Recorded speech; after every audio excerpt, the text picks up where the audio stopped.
I am pleased about some things in the throne speech, and I am supporting and supportive of some of the elements of the throne speech, like the attention to apprenticeship programs to get Nova Scotians ready for that shipyard contract, like the new investment in a metal fabrication program to get Nova Scotians ready for that shipyard contract, like the focus on teaching the trades in our schools to get Nova Scotians ready for that shipyard contract. Finally, and for once, finally, they come around to something tangible that the government can do to really make that shipyard contract something great, instead of ever more public relations spin and fancy TV ads and patting themselves on the back. This is something concrete that we can get behind that truly will make a difference for the shipyard contract. And so, to conclude my review of the throne speech on a positive note, we do support that. And we will support, Mr. Speaker, anything reasonable to make that shipyard contract all it can be and to make Nova Scotia great again.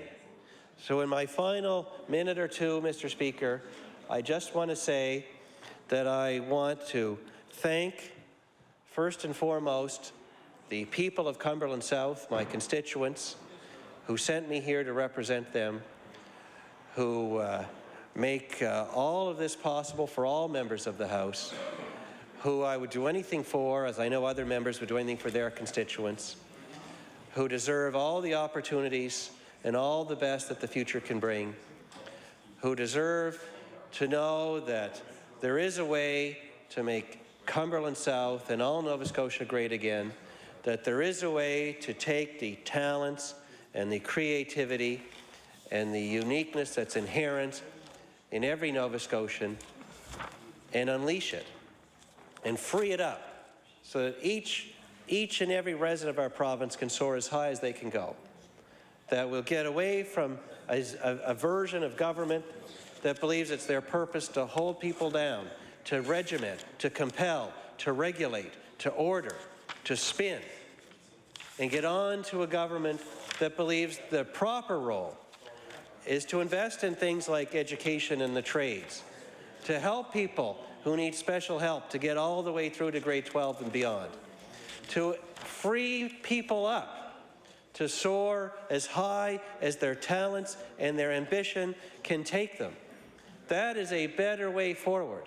That is what the people of Cumberland South deserve and expect, and they are representative of the whole province, and that's why I want to thank them for their confidence and for sending me here to speak up on their behalf. Of course, there'd be no parties, there'd be no leaders, there'd be no premiers if we didn't have MLAs that were sent here by their constituents.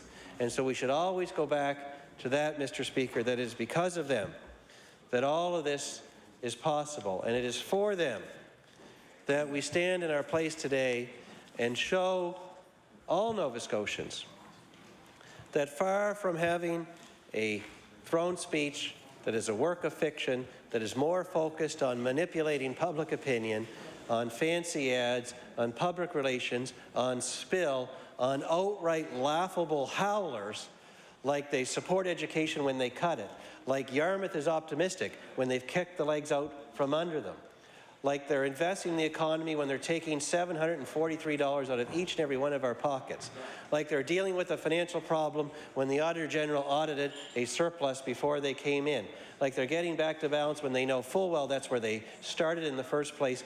Instead of all that cynicism, Mr. Speaker, there is a better way forward, full of real hope, full of an economy that gets back to the basics of balanced budgets, lower taxes, less regulation, real investment in our schools is the only way forward.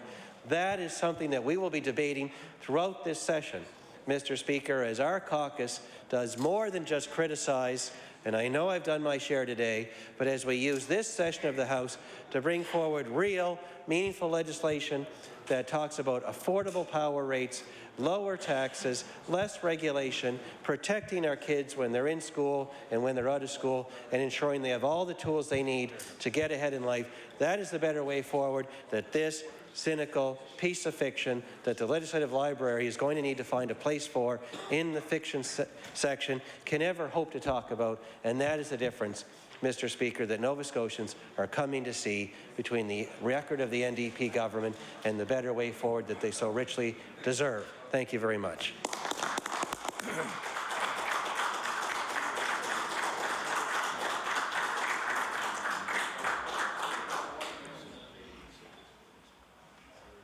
The honourable member for Halifax Citadel, Sable Island. Thank you. Thank you. Thank you, Mr. Speaker. Mr. Speaker, it gives me a great pleasure to rise here today and to say a few words in reply to the address from the speech from the throne. It's a particular pleasure to follow the leader of the third party because he is such a great storyteller, and it's particularly when it comes to works of fiction. And I'm sure that speech he just delivered is going to be listed in the fiction section in our legislative library, and we'll.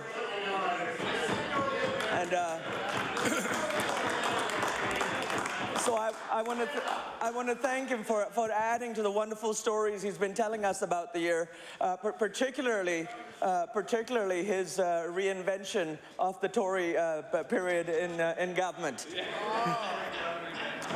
Let me begin, Mr. Speaker, by thanking Her Honour, the Lieutenant Governor, for her wonderful term in office as Lieutenant Governor.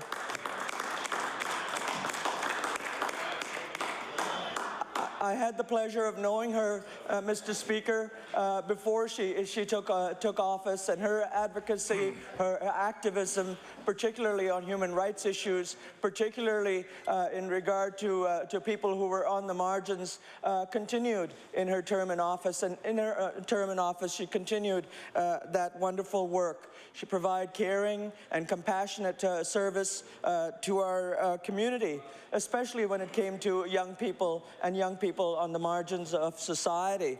I remember especially, Mr. Speaker, a speech that she gave on restorative justice and how important it was for us to understand young people and the social context within which those issues occur, and how important it is for us to rehabilitate young people and provide opportunities for them to get out of the trap many of them and their families find themselves in. And she used her good offices, she used her great skill and her experience to promote those values, values that she fought for hard before she entered that office. And I want to thank her, especially on behalf of the young people of our community, for the work that she did on their behalf.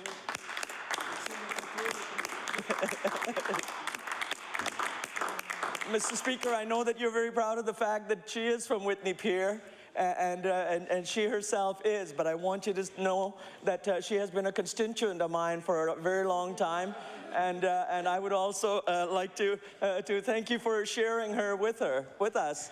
I spoke with her last night at the wonderful service that we had here at the House, and she says she's going to continue to live here for a while, although her heart still belongs to Whitney Pier. So we will have to share her, and I'm looking very much forward to the great work she will do after she has taken a period of rest and rehabilitation. Mr. Speaker, I also want to take this opportunity to salute our Queen, who is celebrating her Diamond Jubilee. As the member for Halifax Citadel, Sable Island, I had the great privilege of hosting her and welcoming her to our constituency when she was last here. The members of the House will remember what a wonderful day that was. It was blowing a gale, that we had that horizontal rain and high wind, and the Deputy Premier in particular, I remember the photograph of him welcoming her on the runway in Cape Breton. And it was just extraordinary, Mr. Speaker. The rain was blowing a gale, and she was totally blown about by the wind, but she had a smile on her face, and she had this steady sense of resolve to move ahead. And it was very much a metaphor for the royal family and the great tradition of service to the community, particularly in difficult times. And it's also a great metaphor of our government, Mr. Speaker, that, you know, we have been blown about by the storms of the economic crisis in the United States and other parts of the world. And here we are with a steady plan, a clear course, and we have a plan that was going to get us to our destination where we will have the wind in our sails very soon, Mr. Speaker.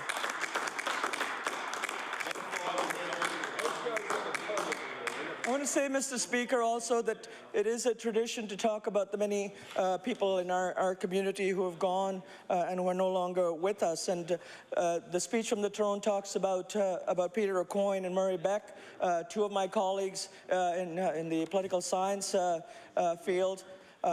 Murray Beck in particular, Mr. Speaker, when I first came to Nova Scotia, had written the greatest work on the politics in Nova Scotia. There hasn't been one written since or before. And he was wonderful at sharing his knowledge. When I first came here, I was often asked to comment on Nova Scotia politics. And I invariably called Murray and I said, Murray, you know, could you give us some background on this? Could you tell me something? And he was very, very gracious with his time. And I was very lucky also in the days before he died to meet him at the nursing home and talk about contemporary politics. His mind was very active in those days, even though his body was failing him, Mr. Speaker. But I do want to on behalf of the political science community, say that, you know, Murray Beck was just a great resource and really broke the path for us. And Peter O'Coin as well. I served with him on 2 royal commissions, and he was really a political scientist. He served everywhere but in the House, and did great service as well. And Joyce Barkhouse, our Order of Canada recipient, also died last year. She had many, many accomplishments, Mr. Speaker, but probably her greatest accomplishment was putting Sable Island on the map. Her classic work, The Pit Pony, is remembered by children and adults everywhere, and it tells a great story, not just about the wonderful horses of Sable Island, but about Sable Island itself and a great part of our heritage. And I know, Mr. Speaker, that it is a tradition. It is a tradition in this House to talk about prominent people who have died. But I want to say a word about someone I worked with for 3 years at the Brunswick Street Mission in their breakfast program. His name was John Hipson, Mr. Speaker, and John Hipson came every Sunday at, I don't know when he came, because when I arrived, he had already opened up the kitchen. He had made beans, boiled eggs, oatmeal, and coffee. And I really didn't know John all that well. All I know is that whenever I came in the morning, he would greet me with, hello, Leonard, who are you? And I can't use the word in this house, I know, today. And it was his nature. John Hipson hated politicians. He just felt that, you know, they didn't really work hard enough. They didn't understand the community, that he just felt that they were out of touch with people. But John Hipson also had a great respect for people he worked with, including politicians. So this was an odd situation. But he came every day, and it was not above, you know, saying, you know, would you mind having a conversation with this homeless person or this person who needs help? Because I believe you can help him. And every Sunday, I didn't go every Sunday, Mr. Speaker, but he was there every Sunday. And he worked really hard to serve the people in his community. I didn't know until he had died, Mr. Speaker, that he was an American. He had lived in Vietnam. He had served for 2 terms there. And he had faced extraordinary challenges. And he himself was very close to the line in Halifax. But he was putting in the little energy he had, the talents he had, to help people who were less fortunate. And I want to, you know, commend John Hipson and people like John Hipson, who give unselfishly of their time, the little resources they have, but the great energy and the great compassion and commitment they have. And to those people who have served and who have gone before, the John Hipsons of the world, I want to pay our tribute. I know, Mr. Speaker, I promise not to go on for too long today, but with your indulgence, I would like to adjourn debate today and to resume another day. Thank you. Motion to adjourn debate and address in reply to speech from the throne. All those in favor say aye. Aye. All those against say nay. Motion is carried. I will now recognize the Honourable Government House Leader. Thank you, Mr. Speaker. Mr. Speaker, that concludes the government's business for today. Wish the House to now rise to meet from the hours of 7 p.m. to 10 p.m. on Monday.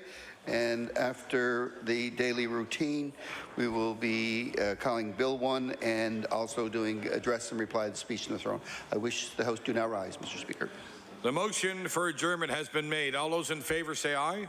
All those against say nay. Motion is carried. The House will now adjourn to sit between the hours on Monday of 7 p.m. and 10 p.m. Thank you.